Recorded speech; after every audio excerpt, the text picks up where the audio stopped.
It pours. Hi, I'm Gabe. I'm Kelley. I'm Jaime. It's raining outside. It's pouring outside. Happy actually. first day of summer. It's gross. Peach season, as you said. Yes. The peach truck is going to be in Cincinnati this weekend, and so will I. So those two are not related. No. I don't think so. Coincidence? Yes. Doesn't matter. He'll be in Columbus next weekend. So you want 25 pounds of peaches for $40. You know where to find them. That's a lot of peaches. I think I would pass. So good. I mean, they're tasty. the best peaches I've had in my It's life. like two pies. You know, you're from Ohio when, like, you know the parts of the spring and summer based on which I mean, I know it's not Ohio specific. You're from South Carolina. Yeah. You know this, but Yeah, no, peach season started in South Carolina like a while ago. yeah. Peach season's already over in South Carolina. The best part about, well, not the best part because Yosemite was awesome, but one of the best parts about being in California last Jaime week went to Yosemite, California. Mentions it every 5 minutes now. was that it was You in didn't bring me back a California. snow globe. In California. Oh man, I totally forgot about that. Was that it was cherry and blueberry season already out there, and it's not cherry and blueberry season here yet. So No. I got 2 cherry and blueberry seasons this year, and that's like the best thing I still have a bag of frozen cherries in my freezer. ever last year. And I also have a bag of frozen peaches. They're not peach truck peaches. I made a mistake. So I know what I'm doing this year with my box. I was very angry that there was no good strawberry season in Ohio this year. It really There really wasn't. wasn't. It got wrecked. So the fruit stand that we normally get, like the really good Mhm. little strawberry bombs from, just didn't have any. So I have a strawberry planter and I've got a few more berries that are on the way, but I got like 4 so far. okay. Yeah, it was too cold, and then it got hot immediately. Too and hot. Strawberries don't like that. Hot damn. So for people who think that they've tuned into a delicious dish, I would happily do a food podcast with y'all. Is it too It'd cold be- for Pavlova? Discuss. I mean, it's way better than anything else that you have on that list. It really is. I think we're just all avoiding the disaster of the agenda that we created a second Sweet ago. corn is almost here. Yeah, it's And almost ripe Ohio tomatoes are right around the corner. Corn's doing really well this year. It's above my knees. I'm growing corn in my yard. Mhm. It's Okay. It's knee high before the 4th of July. We've buried the lead. We have breaking news Breaking news. That we don't start with. about Planned Parenthood. Yes. So those who listen frequently know that a bill was passed last year to defund Planned Parenthood the second time around. Boo. Boo hiss.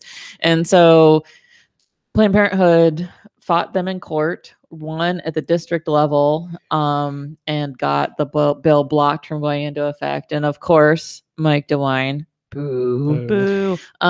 also then appealed that to the Sixth Circuit Court of Appeals. The Sixth Circuit being the circuit that everyone knows as the one who said, yeah, it's totally fine to discriminate against gay people who want to get married. And We don't like the 6th Circuit. No, we don't. That's and- the one we're in. Mhm. It's bad. It's bad. So when you initially get your court case heard in the Sixth Circuit, it's by a selected panel of judges. It's not all, which we learned today, 27 of the judges on. It's a portion of those judges. Okay. So when Obergefell Mhm. versus Hodges, A burger fell. I don't know how to pronounce it. So was it initially heard by those 3 judges I don't and know. then go to Imbonk as you're about to discuss? I don't know what the process was there because I think you can go straight from there straight to the Supreme Court. Okay. So I don't know if it followed the same exact pattern. Okay. But so the Sixth Circuit panel of judges heard the case and ruled unanimously in favor of Planned Parenthood, continuing to block it from going into effect, calling it an unconstitutional impact on free speech and these kinds Freedom of things. of association. Yes, and all those wonderful things. So that was the 3-judge panel Yes. that it was assigned to within the Sixth Circuit. Mm-hmm. So those 3 judges ruled unanimously for Planned Parenthood. Attorney General Mike DeWine, governor candidate, again, boo, hiss, appealed that, asking for what's called an en banc, ENBANC hearing, which is the entire court hearing this Which we decision. found out has 27. Yes, 27 members. So I have a question. Mhm. When something comes before 3 judges, do they just rotate which 3 judges hear these things? I think it's a random like selection, like a pull from a hat kind of Okay.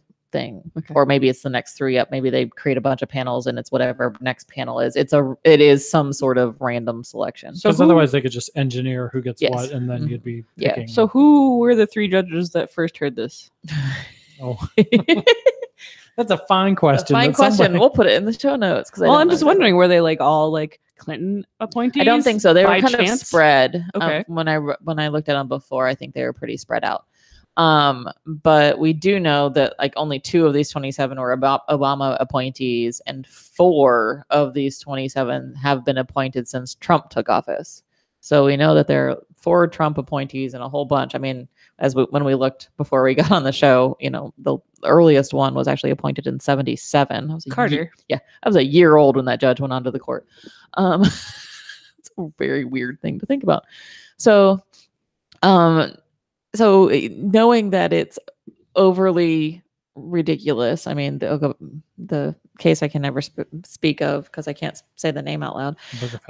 That one was, we were the only court that ruled in that way. Every other federal circuit court ruled that no, of course, discriminating against gay people was bad and shouldn't be happening. So, in general, the Sixth Circuit, even before Trump became president, was bad. And now we've got 4 Trump appointee judges on this court. So it being heard by the whole court, I'm not thinking it's a fabulous thing to be happening. So, and if it rules in Planned Parenthood's favor again, what is the likelihood that DeWine's going to try and appeal to the Supreme Court? He's running for governor. What do you think the answer to that question is? I'm asking you rhetorical for the listeners.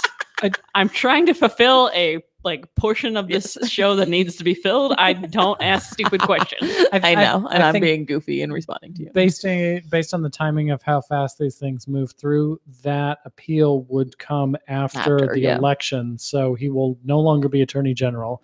He's either going to be the governor of the state of Ohio or nothing. Yeah. And that makes it even more critical. We're talking about DeWine in the governor's race, but that makes it even more critical argument for who's in that attorney general's place, because Steve Dettelbach. Yes, because he's the Democrat. Yes. And so when because this case will take forever, they won't be hearing it with this 27 judge panel tomorrow and be ruling the next day. I mean, why not? Because these things take forever. So we're probably looking, as Gabe said, out past the election for this ruling to happen. So the person who decides whether or not to appeal what comes out of that Sixth Circuit en banc hearing is going to be the next Attorney General of Ohio. It won't be the current Attorney General. So I don't even know who the Republican candidate is. So we won't even have to say his name. So. Yes. Dave Yost is the Republican candidate. Just to step back a second and answer your question about the 3 judges. Eugene Seiler and Helene White were appointed by Republicans. And then the 3rd judge, Eric Kelley, was appointed by Bill Clinton. Which Republicans, though? Because the Bushes, father and son, respectively. So so this was by no means some liberal court. This was a majority conservative. But there was a woman. Yes. So that was the unanimous decision. So this is on Mike DeWine right now. Yes.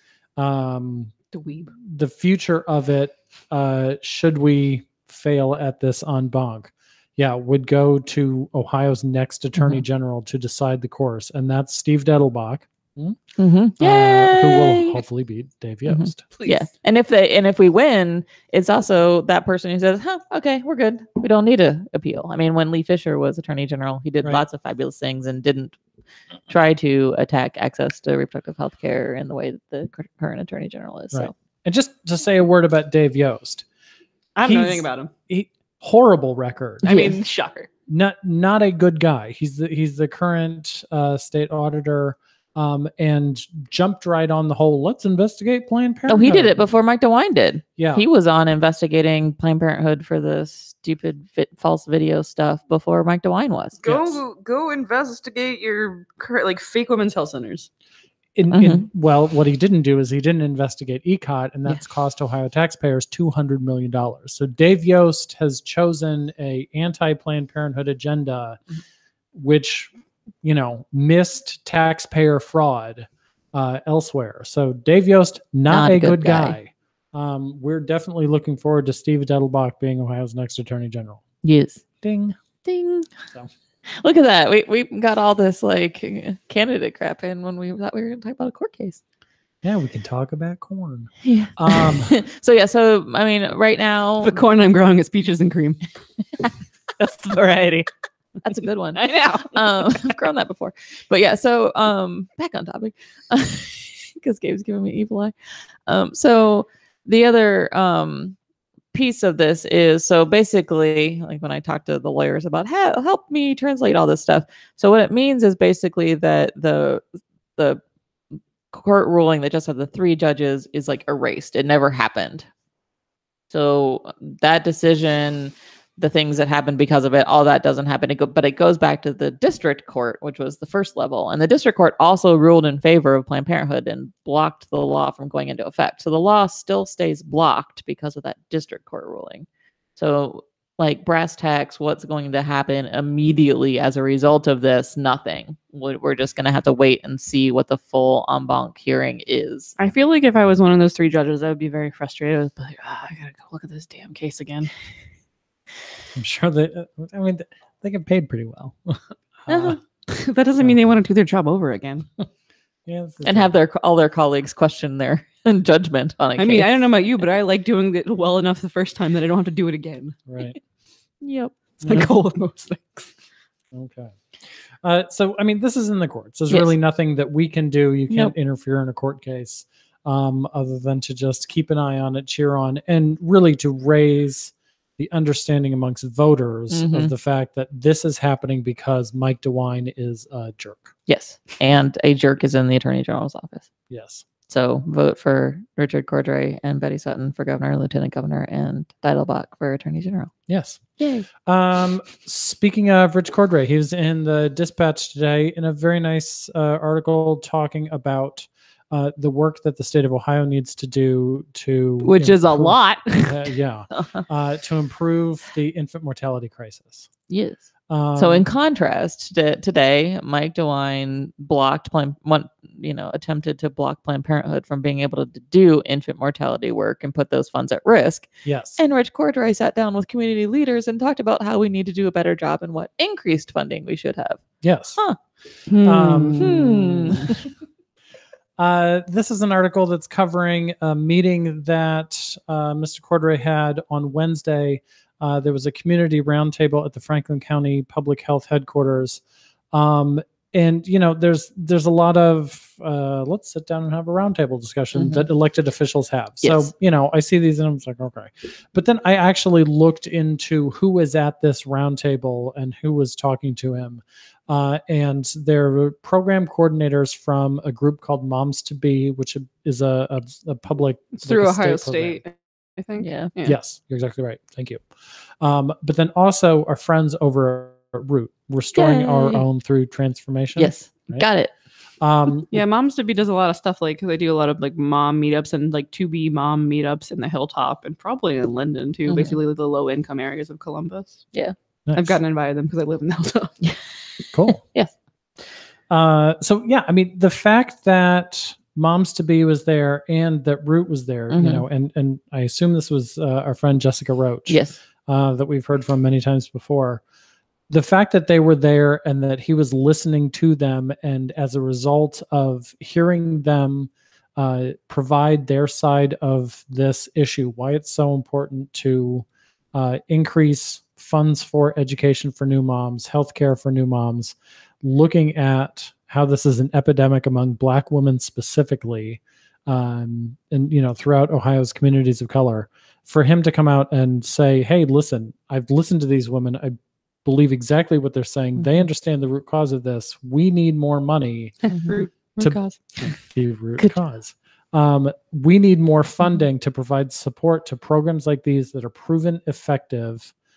Just like, you know, it's not in here, but Planned Parenthood's Healthy Moms, Healthy Baby programs. These are the ways that we reduce infant mortality in Ohio. And Rich Cordray is saying, yes, let's move these forward. Let's provide them with more funding. Yeah. I thought it was great. Yeah. I mean, instead of doing a political agenda against abortion, Rich Cordray listened to experts, heard facts, and put out a plan. It's kind of like, you know, the way we want things to happen. So it's awesome. And I'm really glad that ROOTT was there and was able to contribute at the conversation and got that attention that they really deserve. Yes. So Absolutely. yay, go Cordray. Boo DeWine. So the next topic that we've got in here is like the national topic. What's happening at the border with immigrant families and It's not children even necessarily being happening at the separated. border. It's happening in Ohio too. Yeah. There's a huge raid where like over 100 people Mhm. were taken into custody. Yeah. Yes. No, it's Mhm. Like, I mean, everywhere do we count as a and border? terrifying. No. No, I mean, I think it we is do count happening it as a everywhere. border because like I think what I read was that like the Great Lakes count as a border. Yeah. Yes, they do. We do, and I think that's why these have been happening in northern Ohio specifically, is because Chicago too. they're within 100 miles of a border. a perimeter of a border, and even though it's just like the Great Lakes and Canada, It's a border. Yes. border officials are exploiting whatever chance they have to come in and just destroy families. Yeah. Well, and in the one in Massillon this week, they even took people that had papers. Mm-hmm. They claimed that everyone that they arrested didn't have proper documentation. And It doesn't even matter if you're a naturalized citizen. yeah. So these people had documentation and were still arrested that day. Hopefully got released quicker, but I don't know how fast that happened and how quickly they got to figure out that they weren't supposed to be in there. I mean, nobody should have been in there, but like the fact that we're just willy-nilly taking people, whether they are documented or not documented, is just ridiculous. And we're splitting up families everywhere across this nation. And then today, in the places where they're housing so many of these immigrant children in camps, they've got waist deep floodwater in McAllen, Texas today because it rained so hard. So what's happening to all of these children being housed in tents? Yes. Mm-hmm. Right. Yeah. I was talking last night to a guy. He's an organizer with another organization. I'm not going to provide specifics on who he is, but he's terrified because he's heard that they're rounding up people who have green cards. So they're here totally legally, but if they have a just as much as a misdemeanor, then ICE will come and take them away. So there was individuals who were arrested in Rob Portman's office this week, protesting the situation, and he said that he completely supported them, but could not attend that same protest because he was afraid that if he was going somewhere where there was going to be police, he had a misdemeanor from nearly 2 decades ago, but was here legally with a green card and knew that could be enough to trigger that sort of situation with customs or with ICE. I was planning to go to a protest, but my infant was fussy, as infants are wont to do. Damn infants. No, but yeah. So I mean, that's a perfect example of how people can use their privileges in those kinds of situations. He couldn't go. He wanted to go, but couldn't go. But these other, I think it was 3 or 4 people that got arrested. I think they were all mothers. Yeah, they were all mothers. Yes. That was kind of the story behind the protest. They were all mothers. 3 were actually in Portman's office. 1 was trying to get up to Portman's office when she was arrested in the lobby of the office building, and the other 3 had kind of sat in Portman's office and were arrested. You guys will come get my baby if that happens to me, right? Oh, we will totally do that. Cool. I'm sure. And you too. Good money for him. He's kind of cute. You like my baby. I've got 2 quotes here. One's from bad people and then one's from good people. He's gonna be 10 months on Saturday. I hate it. Squish. Squish. So the groups that we haven't heard from, but in theory should be hearing from, it's the so-called pro-life community is just failing to step up and take a role in this. It's really disappointing. Yeah. Like, I have low standards for them and they're not even meeting those. That is completely accurate. The Susan B. Anthony list, which people, misnomer. Yeah, if they don't know the organization, they hear Susan B. Anthony. Oh, she's great. Well, this is Susan B. Anthony list is an evil organization. Yes. And so they were directly asked. They're an anti-abortion group. They were directly asked if they would discuss Attorney General Jeff Sessions' zero tolerance immigration policy. They're like Emily's List, but terrible. Yes. Marjorie Dannenfelser is the group's president, and she put out a quote. From its inception, Susan B. Anthony List has been completely dedicated to protecting the first right without which no other rights matter, the right to life. Therefore, we refrain from public comment on immigration and many other topics, including other policies that impact families. Ah! Are you kidding me? Families. Yes. Yeah, well, I mean, I guess like the one thing that is coming out with all of this is that you're actually seeing these folks in their true colors. Yeah. They've never been pro-life. They've never been supportive of babies and families. They've always wanted a fetus to go from conception to birth. They're pro-fetus, and that is the only thing they care about. And after your birth, you're SOL. Yeah, I mean, it's obvious by the fact that, 8-month-old babies are being ripped from their mother's arms, and these people are saying, I don't care about it at all. My Facebook feed is just really depressing because everyone is like, why is this happening? Yeah. Well, and then, what I'm really scared of is the people who, are just kind of waking up to it now because, like,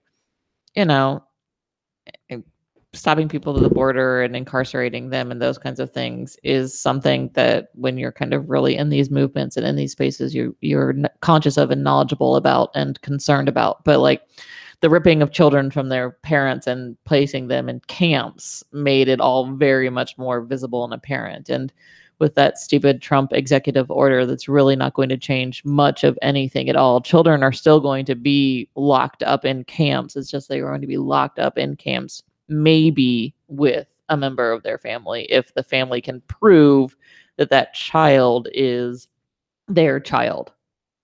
I mean, if you're fleeing Honduras because of violence, because you think you're going to get killed by a gang the next day, you're not going to make sure that you escape with whatever birth certificate might have existed in the rural hospital that you might have given birth to your child in. Right. Like, so how are you even, when you get to the United States border, if you manage to even grab that paper when you left, do you still have it with you 2 months later when you cross the border in Texas? Right. So how do you even prove it that child that you're crossing is yours? Right. So we're still going to be separating families. And so my biggest concern right now is that everybody heard, oh, Trump signed this executive order. We're not going to be separating children from families anymore.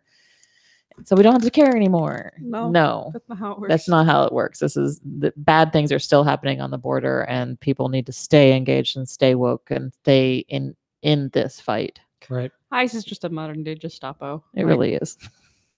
I got a couple more quotes. Tony Perkins, president of the Family Research Council, the anti-abortion Family Research Council, said that it's not fair to blame the Trump administration. He said, quote, that burden, Tony Perkins said, that burden lies with their parents who knowingly put them in this position. Jim Daly, president of Focus on the Family. Seeking asylum is not illegal. He said, we're following the current debate closely and awaiting the specifics of the proposed legislation intended to address these and other concerns related to immigration reform and border security. So these groups that, focus on the family, the Family Research Council. Nope. They're not siding with families. Even ministers. I can't remember. Like it's buzzwords. Yeah, like I can't remember. I was either listening to CNN or MSNBC one morning this week, and they were talking about how, like, in polling and those kinds of things, evangelicals are still solidly with Donald Trump, even in polling after this whole story about separating children came out. I wonder how much of that is like due to the fact that he's probably bringing like the end of times. They're like, all right, woohoo, rapture. No. But like they even interviewed a Baptist minister in McAllen, Texas. I mean, ground zero of all of this. And he was still like, well, I don't really believe that this is happening. And I don't really, and I don't know. And I just can't comment. And I just it was just like, are you freaking kidding me? You're the minister of a Baptist church, like where you could probably walk 10 minutes and hit one of these camps. Right. And you're not even trying to go figure out, like, even if you were skeptical, go try to figure it out. It's happening in your town. But I don't see wanna what's happening. But he doesn't want to. He just doesn't want to. He doesn't want to have his eyes open because he wants to blindly follow Donald Trump because he's going to put the right people on the Supreme Court and block abortion access. I mean, if you take this full circle, that's where it comes back to. Eating your words doesn't taste good. Yeah. There's also somebody pointed out there's a lot of willing ignorance, maybe. Mm-hmm. These are families from Honduras, Yes. from Guatemala. Yes. And if you look back at the history, these are countries where the United States became involved in interfering in democratic elections to try and fight communism, but put in place dictatorships. So these countries are destroyed. And we had a role, 50, 60 years ago in helping dismantle democratically elected governments there. Chickens coming home to roost, and we are the foxes in the house. Yep. Yeah. Mm-hmm. Okay, so I said that I had bad quotes. Those were them. And I've got good quote. Yay. It's from ROOTT again. Jessica Roach, as always, is totally awesome.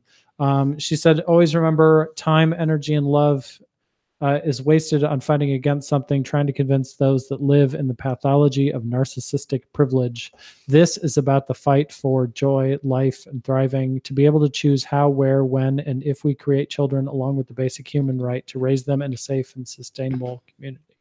Yeah. And she also pointed out in a couple of things I've seen this week that there's a lot of especially white people out there saying, this isn't America. Nope, it is. It is. This is America from the very beginning. Our very founding. We ripped babies from their mother's arms during slavery. We interred Japanese people across this country, separating families apart. We separated Native American children from their families and put them in schools to re-educate them away from their culture. We have done this continuously through our culture, and unless we dismantle the structures that exist that continue these processes, we will continue to repeat this pattern over and over and over again. Were you mentioning that children that were in these camps were being folded into Christian adoption agencies earlier? Yeah, there was a story.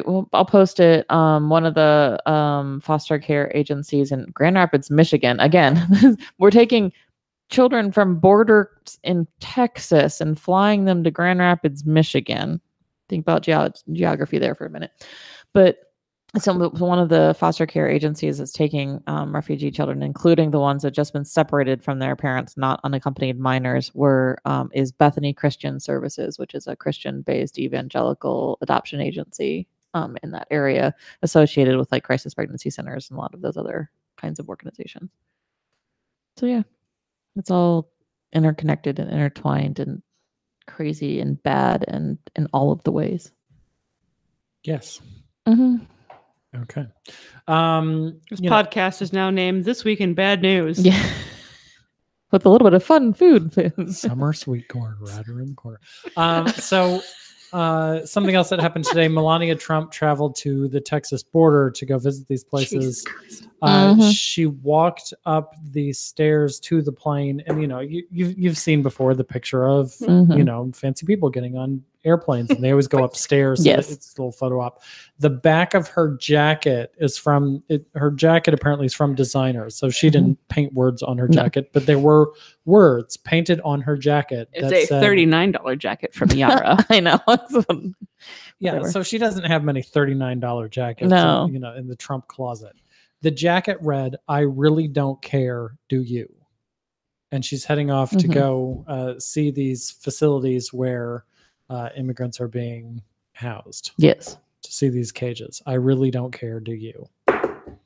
Yeah. I've always said that everything that the Trump administration does is an attempt to troll the entire country so that people who are paying attention will be angry about it, and they can just point at us and say, well, those people are always angry. I am always angry. Yes. Well, it's funny because when you posted the article and we're like, should we talk about this? I was like, God, I don't want to talk about Melania's fashion. Because I thought because the article just says Melania wears a jacket saying, I don't care, do you? And I figured it was another Melania wore a $5,000 jacket to meet immigrant kids story. And or when she wore the high heels to go to a hurricane. Yeah, the hurricane. Yeah. I thought there was a kind of not literal, I don't care, do you? And then It's I read the painted. article. I was like, oh no, it's actually written on the back of the. Okay, yeah, that becomes a part of the podcast today. Giant white letters on a green giant jacket. white I really letters. don't care. Do you? It's really tacky. Like they're not. It's not a nicely done jacket. No, it just I don't. It's Like, probably what's- sold out right now. Yes.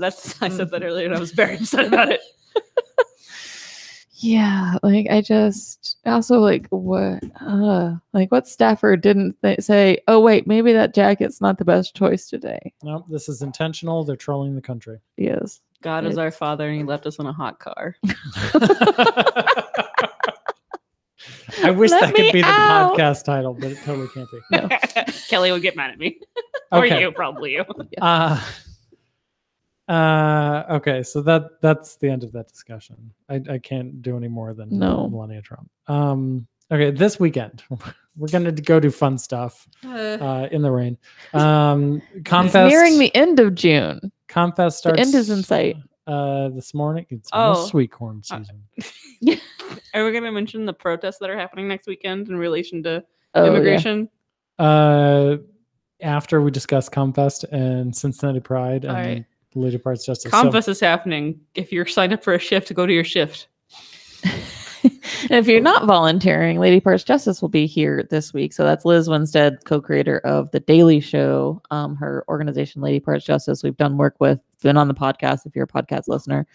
They've gone to Cleveland before, but they're coming to Columbus and Toledo this year. Yeah. Yay! They're a comedy group that specifically goes to independent abortion providers and does service projects Yes. at clinics and throws parties for clinic workers Mhm. and then puts on a comedy show later that night to pay for all of it. Yes.